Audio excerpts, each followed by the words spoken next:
Welcome back to DC Silver Age Storytime, and today's story is from Adventure Comics number 304, published in December 1962, with story by Jerry Siegel and art by John Forte. This one is called The Fantastic Spy. Saturn Girl, I have information that one of us Legionnaires is a traitor. I order you to read our minds with your super thought power and name the guilty spy. Wait, you've forgotten something, Cosmic Boy. What if Saturn Girl is the Legion's betrayer? Choke. We now distrust one another. So a couple of the Legion members, Lightning Lad and Sunboy, were injured, so they're at the doctor's getting some fourth dimensional surgery. They both had a little work done on them and are recovering. Let's see here. This is Dr. Landro. I'm proud to meet you, lad. I'm one of the Legion's greatest admirers. In fact, I've insisted on operating personally on your friends, and I refuse to accept any payment. As you can see, I operate with instruments which go through skin and flesh via the fourth dimension. That's kind of clever. Note how this curative capsule also becomes fourth dimensional upon contact with the forceps. So there we see the operation, and they're all good again.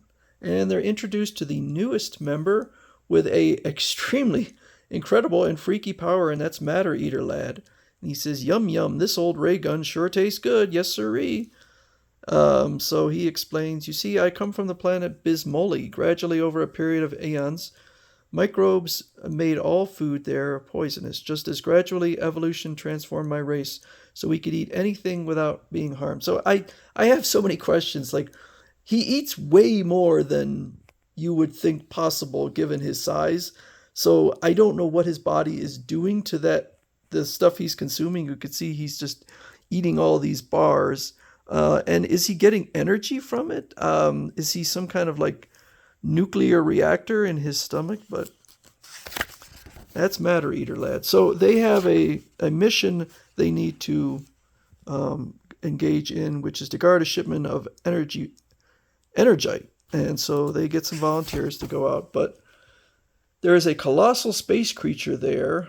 And it turns out this creature is actually a ship.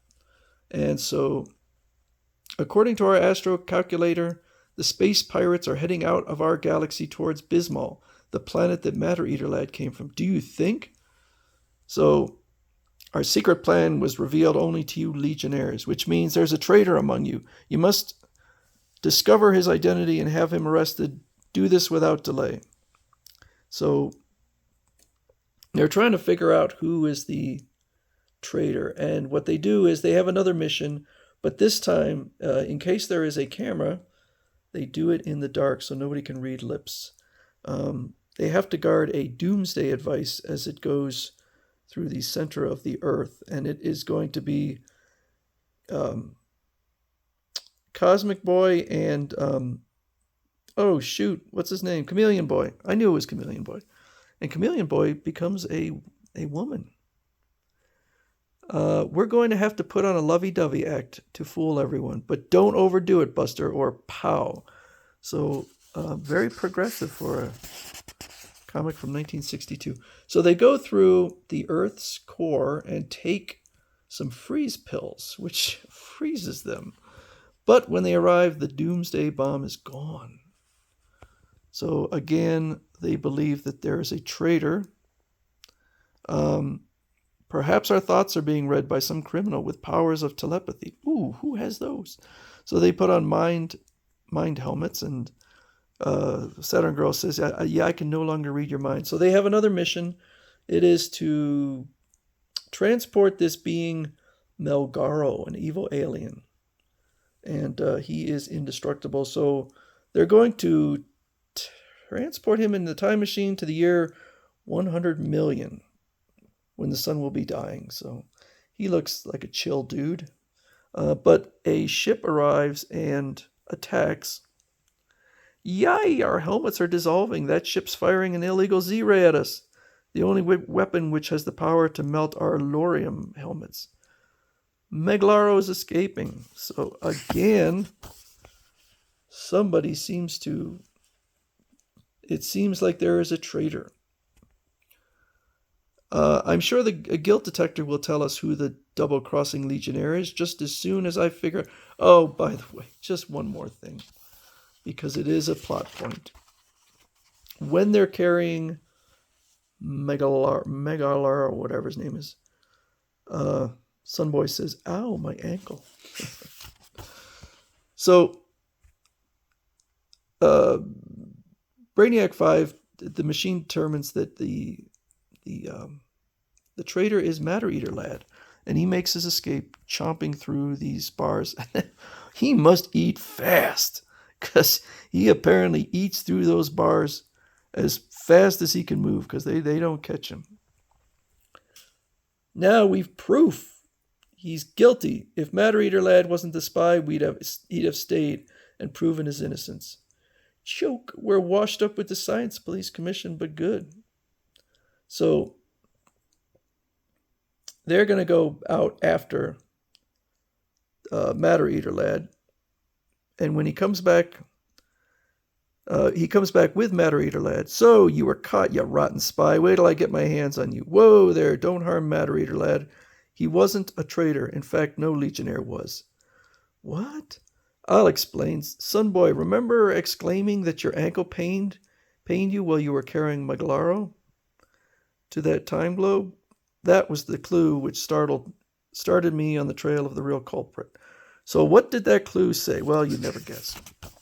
But it turns out a tiny capsule, which actually doesn't look that tiny in this picture. It looks like it's nearly the width of his entire ankle bone. But it's been placed in there with a tiny man operating a radio apparatus. Again, I have so many questions. How does he survive in there? What does he eat? Can he go to the bathroom? But anyway, he's been spying on them, and they enlarge it. I guess they were using technology from the original Brainiac.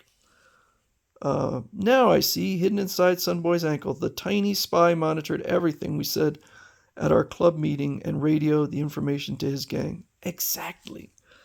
And so we get a little more information on this. And I forgot to say that Brainiac 5 had announced that there was one more mission for them to be on, but it was a fake, to lure the gang to planet Umrox, including the doctor who performed the surgery. And it turns out, okay, so Lightning Lad says, "Haha, only we Legionnaires know that the planet Umrox contains a gaseous atmosphere that renders anyone who lands on the planet unconscious. We discovered this recently. Superboy, of course, is invulnerable to everything except..." So they sent Superboy out there to return everyone. And so another doctor puts an actual curative aid in his ankle. "Please give me the original capsule." Oh, I'm sorry, they didn't enlarge it. Now they enlarge him. "There's only enough of a charge for this ray to work once." "I surrender." "You're under arrest for espionage. Brainiac 5 outwitted you neatly." "We're all proud of you, Brainiac 5. It's ironic that I, the great-great-great-great-grandson of the first Brainiac, solved a crime in which my ancestor's diabolical shrinking ray was used by villains of this time era." So, no traitor, just a tiny, tiny man in a capsule.